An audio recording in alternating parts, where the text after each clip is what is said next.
And what that is the ideal, as you see in one of their little advertisements here, friends, don't let friends drink friends. Now what it is obviously a mockery, as you see what appears to be like blood or like beer. It's blood. And they're drinkers. They're blood drinkers. Well, what is amazing about this is that this whole series is based on, as we saw a second ago, it says the filthiness in their cup of fornication.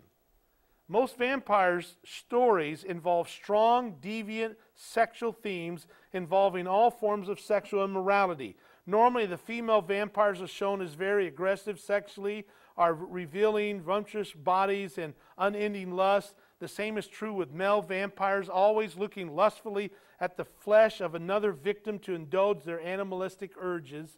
Yet the Bible tells us what this is. The Bible classifies this as people having unclean spirits. These are sexually twisted demonic strongholds which causes people to be given over to the most depraved sexual lifestyle. Here's why this is important, folks. Listen to me. This is why no Christian should be having HBO in their house. I mean, come on. I mean, you almost have to stop and think, surely there's got to be a little bit of conviction here. But you know what it is? We think nothing to spending $19 a month to have that garbage brought in our homes. Understand, if you're going to have it in your home, you're paying for it, you're going to watch it, and if you watch it, you're going to be deceived by that junk. Well, the fact of the matter is, Rolling Stones had a cover story on this. Look at this. This is on the cover. I found this by walking up to my Kroger grocery store. But it says, they're hot, they're sexy, they're the undead. Well, let me just tell you something. The Bible has so much to say about drinking blood. I mean, I don't even need to, hopefully you wouldn't even need to get into that tonight. But understand that that is tied in with what the Scripture calls enchantment and observer of times, which are all occultic practices. There should be no need to think about where this is going. When you look at the videos today, the music videos, we already talked a moment ago about how Satan is the masterful musician. It's no coincidence that his hand is thoroughly throughout the music industry. I mean, you can understand, the Bible talks about the prince of the power of the air. The airways are filled with this principality.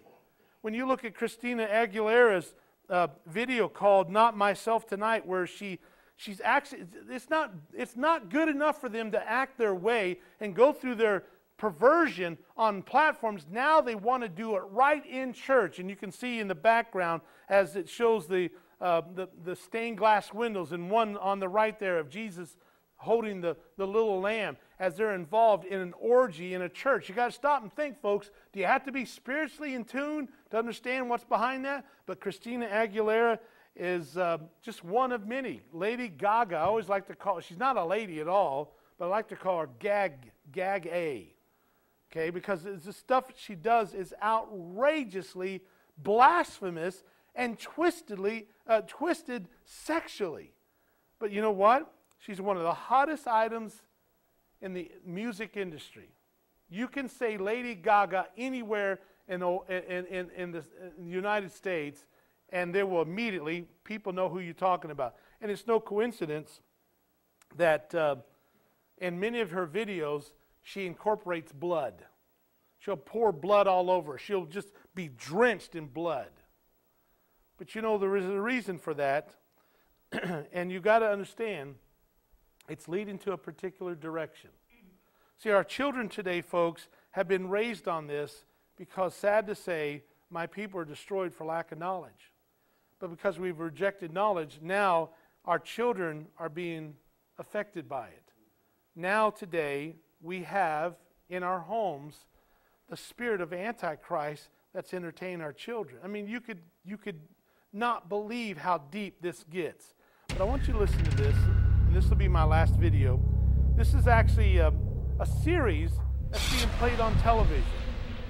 It's called The Haunted.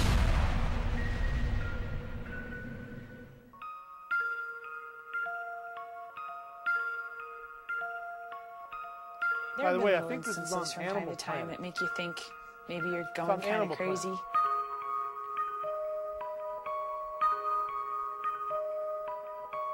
My daughter came down one morning and she said, "Mom, something happened last night, but I can't tell you right now. So I'll tell you tonight, so I just can't talk about it." I couldn't even imagine what she was getting at. And about 6 months ago, we were laying in bed one night. It was about 3 o'clock in the morning, and I thought our 4-year-old was walking across the bedroom floor. So I called to him, and he didn't listen to me at first. So I leaned out of the bed, and I whispered very loudly, "Colby." And all of a sudden, he stopped. And he turned, and he came towards me. And I thought maybe he didn't feel good or he was sleepwalking, so I reached out to touch him to get him to come towards me so I could talk to him. And when I reached out to where he was, my hand went past where he was standing. I literally reached right through what I thought was my child, and I panicked. Immediately, there's this voice that tells you what you just did didn't really happen.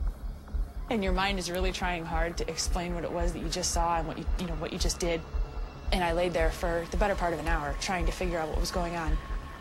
I pulled the blanket down off my face and looked at the foot of our bed, and he was still standing there. It was scary enough where I heard my heart beating and I could feel my stomach in my throat, because it's not something that you can logically explain. You try to validate it by saying, well, maybe it's a cat making noise, or maybe it was a squeaky floorboard. It's an old house, so things like that happen. But there's some things that you just can't explain.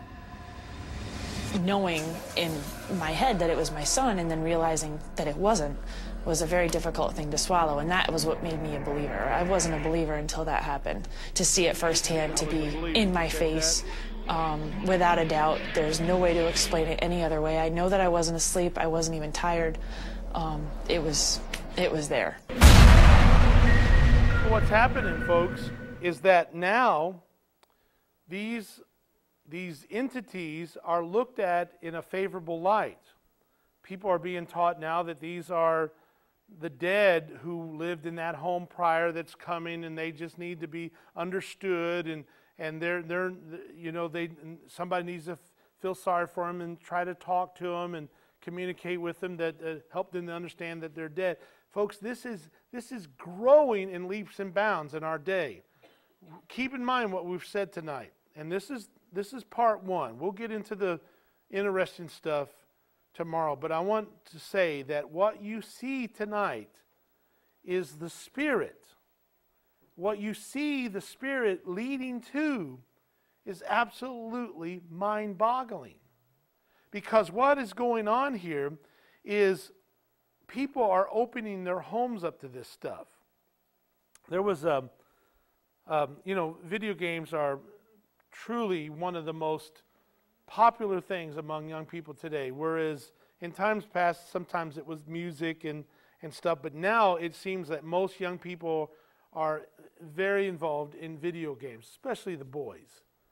And when you see some of this stuff, it is really quite sad what they've opened up to. For example, this particular video game is actually, it's just not just a game, but it involves having spirits of dead Buddhist monks that come, and you play with, you have to interact with them. It's called Cursed Mountain. Now, I think that's interesting. It's called Cursed Mountain because when you read in Deuteronomy 7, it says, "The graven images of their gods shall you burn with fire.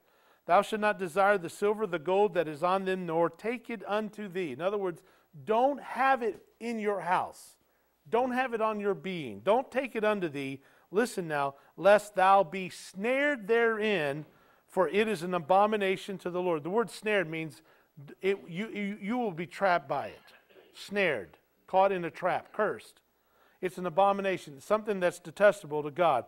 Now what's this? "Neither shalt thou bring an abomination into thine" what? "House.